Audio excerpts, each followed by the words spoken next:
रही पारे। तेबे ये आपण माने देखुतिले जे 3 दिन लगातार अर्थात 21 तारीख 22 तारीख एवं 23 तारीख पई जे केउ केउ जगह को प्रकृति में हीट वेव जारी करा जायछि। वर्तमान आम मैप माध्यम बुझा जे हीट वेव तो गोटे पटे जारी करा जायछि किंतु अनेक गुड़िए स्थान को भी काल बैशाखी नहीं अलर्ट जारी करा जायछि एवं गरम गुळुगुळी नहीं कि भी अलर्ट जारी करछि आंचलिक पाणीपाग केन्द्र। ये आपण चित्र देखुचंती 21 तारीख रु 22 तारीख पर्यंत अर्थात 21 तारीख सकाळ 8:30 रु 22 तारीख सकाळ 8:30 पर्यंत आपण माने ये चित्र देखुचंती। तो ये हूँ आप देखु बरगढ़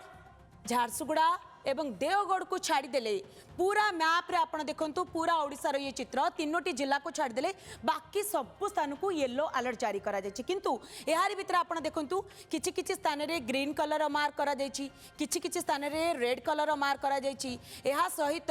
ये मार्क ये जो साइन आपण देखुचंती ये होछि आइसोलेटेड वार्म नाइट अर्थात राति रे प्रबल गरम एवं गुळुगुळी हेबो बोली जा आंचलिक पाणीपाग केन्द्र पक्षरु ये अलर्ट जारी करा जायछि। अन्यपटे ये आपण काळ बैशाखीर मार्क मध्य देखुचंती एवं अन्यपटे ये आपण देखंतु गरम एवं गुळुगुळीर अलर्ट मध्य जारी करछि आंचलिक पाणीपाग केन्द्र अर्थात जो जो स्थान रे ग्रीन कलर आपण देखुचंती एही सब स्थान को gusty surface wind speed reaching 30 to 40 kilometre per hour बोली कहूछि कि ना आंचलिक पाणीपाग केन्द्र अर्थात एही सब स्थान रे 30 रु 40 किलोमीटर बेगरे पवन बही पारे अर्थात सकाळु जदी आपणकर गरम गुळुगुळी अनुभूत होउछि